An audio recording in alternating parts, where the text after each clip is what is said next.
भगीरथ भालके यांचा गंभीर आरोप. सांगोला कारखान्याचा वापर कामगारांना मारहाण करण्यासाठी. आक्रमक भूमिका तसेच कामगारावर झालेल्या मारहाणीवरही माजी चेअरमन भगीरथ भालके यांनी निशाणा साधलाय.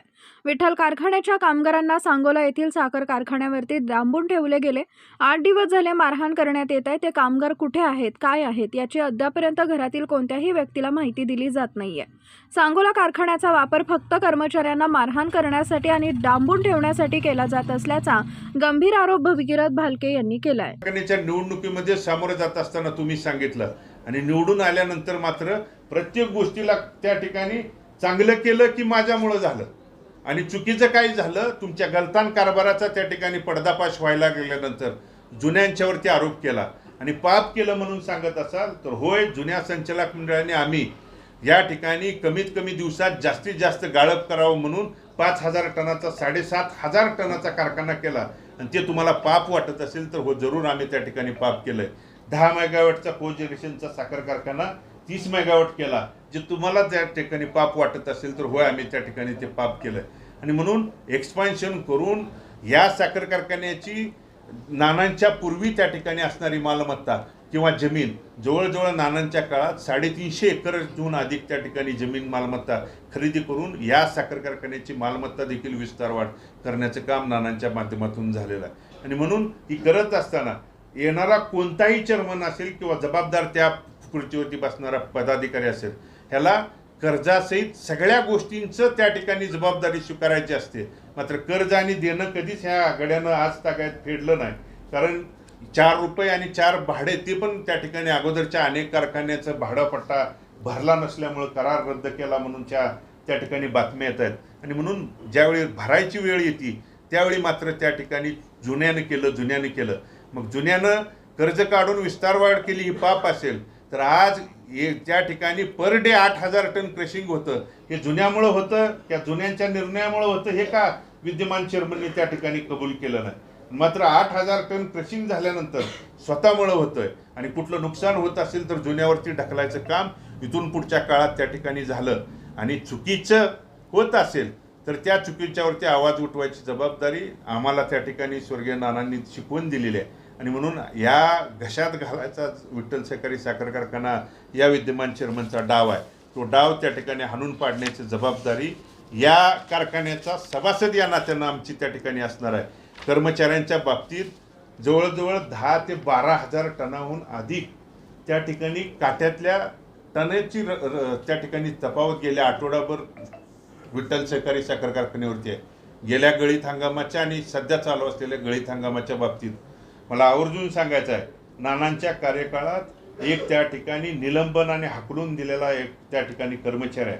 सत्तांतरण झाल्यानंतर त्या कर्मचाऱ्याला परत बोलावून घेतलं आणि बोलावून घेतलेल्या त्याच कर्मचाऱ्याच्या डावानं ह्यांनी संगनमतानं त्या ठिकाणी काट्यातली तफावत जवळजवळ 12,000 टनाहून अधिक त्या ठिकाणी झाल्यानंतर स्वतःचं त्या ठिकाणी लपवण्यासाठी तावशी असेल, सिद्धिवाडी असेल, त्या ठिकाणी वेगळ्या वेगळ्या गावातनं जवळजवळ 2 दिवस झालं सलग त्यांच्या नातेवाईकांचे कुटुंबातल्या घटकांचे फोन येत आहेत की आमचा कर्मचारी असणारा कामगार गेल्या आठवडाभर आमच्या घरीच त्या ठिकाणी आलेला नाही. त्याला कुठं डांबून ठेवलं आहे का, त्याच्या बाबतीत काय झालं आहे हे सांगायला कोणतंही त्या ठिकाणी या साखर कारखान्याचं मंडळ किंवा MD असतील या त्या ठिकाणी सांगायला तयार नाही. कारण MDला साधं ऊसाच्या बाबतीत विचारायला जरी गेलं की साहेब आमचा ऊस कधी घेऊन जाताय तर त्या ठिकाणी घोडके नावाच्या मेजर साहेब जे त्या ठिकाणी वाकरीचे आहेत, जे त्या ठिकाणी गेल्या अनेक वर्षापासून विठ्ठल सहकारी साखर कारखान्याचे सभासद आहेत, सभासदाला MD आणि त्यांची जर दंडेलशाही करणारे काही गुण मारहाण करत असतील तर लोकशाही यापेक्षा घातक काळ त्या ठिकाणी कधीच आलेला नाही. म्हणून सभासदांच्या घामाच्या दामावर तयार झालेल्या कारखान्याला जर मालकालाच मारहाण तिथला कर्मचारी करत असेल तर त्या ठिकाणी हे झाकण्यासाठी लपवण्यासाठी फक्त कालच्या पत्रकार परिषदेत आमच्यावरती आरोप करून सभासदामध्ये दिशाभूल करायचे आणि वेगळ्या त्या प्रकारे त्या ठिकाणी वेगळ्या दिशेवरती घेऊन जाण्याचं काम कालच्या माध्यमातून विद्यमान चेअरमनने त्या ठिकाणी केलेलं आहे. आणि म्हणून कर्मचाऱ्यांच्या कामगारांचा फंड त्या ठिकाणी भरलेला गेलेला नाही. कामगारांचा ओव्हरटाईम देतो म्हणून जवळजवळ 12 तास एक्स्ट्रा काम करून घेतलं, परंतु कर्मचारी बंधूंच्याकडं त्या ठिकाणी त्यांना त्यांच्या घामाचा दामाचा मोबदला दिला नाही. वार्षिक पगार वाढ ज्यावेळी दिली गेली पाहिजे कर्मचारी बंधूंना ती असेल, किंवा 3 महिन्याला येणारी महागाई भत्ता जे देतो म्हणून त्या ठिकाणी या 2 सीझनमध्ये त्या ठिकाणी वेगवेगळ्या भूमिका सांगून त्या कामगारांच्यावरती अन्याय अत्याचार करण्याचं काम केलं जातं. लोकशाहीच्या माध्यमातून काम करत असताना आमच्या कर्मचारी बंधूंना मी चेअरमन असेपर्यंत त्या ठिकाणी गेटवरती बसायचा, या लोकशाहीतल्या 4थ्या स्तंभाला गेटवरती बोलवण्याचा अधिकार देखील आम्ही तिथल्या आमच्या कर्मचारी बंधूंना दिला होता. कर्मचाऱ्यांना भांडायचा, कारण तुम्ही तिथं काम करताय.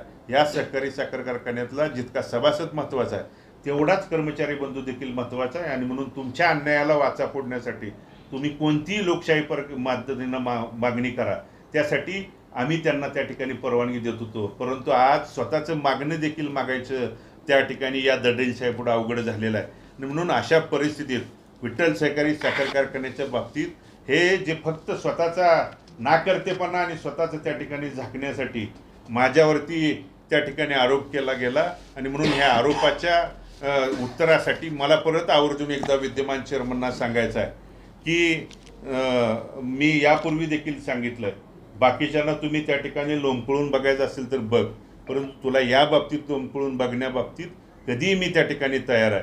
फक्त आणि फक्त या आरोपापोटी, या प्रत्यारोपापोटी, या त्या ठिकाणी चुकीच्या दिशाभूलपोटी जर राजकारणाचे त्या ठिकाणी जर तुमच्या अंगात एवढं वारं शिरलं असेल तर ते वारं आणि राजकारणाचा जो असलेला कण ती पूर्ण करण्याची जबाबदारी यापूर्वीच मी जबाबदारी स्वीकारली आहे.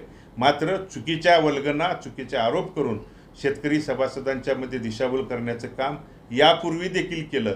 यापूर्वी देखील तुम्ही न्यायालयीन लढाईमध्ये न्यायालयामध्ये भगीरथ भालके चेअरमन असताना 1,09,000 क्विंटल साखरपुती विकू नये, जेणेकरून विकली आणि शेतकऱ्याचं जर देणं दिलं तर आपल्याला त्या ठिकाणी निवडणुकीत यश येणार नाही. म्हणून आपण कटकारस्थानं करून त्या ठिकाणी या MEC बँकेच्या प्रशासकाला हाताशी धरून त्या ठिकाणी अनेक प्रकारच्या वाटाघाटी करून, उघडपणे तुमच्यासमोर सांगतोय, अनेक प्रकारच्या वाटाघाटी करून त्या ठिकाणी तुम्ही जे पाप यापूर्वी केलं ते इथून पुढं जर करण्याच्या नादाला लागला असाल तर तसंच त्या ठिकाणी उत्तर दिलं जाईल.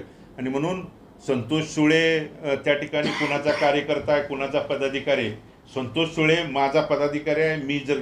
मी समोर येऊन तुमच्या माध्यमातून आणि तालुक्याच्या मधून आमचा सहकार्य हे सिद्ध करतो. मी दाखवलेल्या क्लिपमधला त्या ठिकाणी सध्याचा विठ्ठल सहकारी साखर कारखान्याचा विद्यमान संचालक देखील जर त्या दरम्यान न्यायालयीन लढाई लढत असेल, जर त्या ठिकाणी संबंधित न्यायालयात असेल, संबंधित अधिकाऱ्यांच्याकडे तक्रारी करत असेल की विठ्ठल सहकारी साखर कारखान्याच्या गोडाऊनमध्ये साखरच शिल्लक नाही, तर त्यावेळी देखील तुमच्या पाठीमागं, त्या कर्त्या करवित्याच्या पाठीमागं कोण होतं ही सुद्धा तू त्या ठिकाणी उघडपणे येऊन जबाबदारी स्वीकारायला पाहिजे. जर जबाबदारी नाकारता येत असेल आणि स्वीकारता जर त्या ठिकाणी येत नसेल तर तुला त्या ठिकाणी राजकारणात आणि समाजकारणात काम करण्याचा कोणत्या पद्धतीचा अधिकार आहे हे देखील आपल्या माध्यमातून मी या ठिकाणी आपल्याला सांगू इच्छितो. परंतु स्वतःचं मागणं मागायचं सुद्धा त्या ठिकाणी अवघड झालंय. कारण कुणाचं जर दुसऱ्याचं खापर, दुसऱ्याचं स्वतःचं केलेलं चुकीचं काम दुसऱ्यावरती फेडण्याचं काम, आज 7 ते 8 या तालुक्यातले कर्मचारी बेपत्ता आहेत. गेले आठवडा झालं बेपत्ता आहेत. मी तुम्हाला त्या ठिकाणी खुलाशासहित सांगू शकतो, आम्ही का गप्प होतो तर साखर कारखाना चाललाय.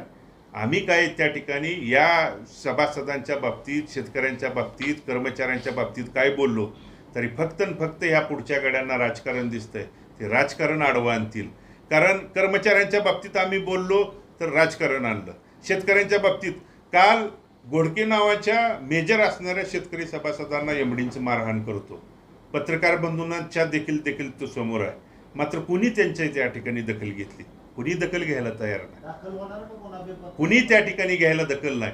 आणि म्हणून त्या कुटुंबातले सदस्य जोपर्यंत त्या ठिकाणी समोर येत नाहीत, भांडत नाहीत, बोलत नाहीत, दडलशाहीची भूमिका त्या दरम्यान सुरू आहे.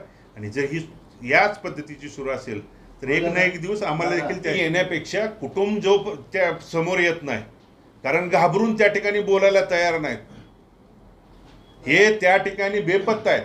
सांगोला साखर कारखान्यावरती काही जण त्या ठिकाणी ठेवले गेलेले आहेत.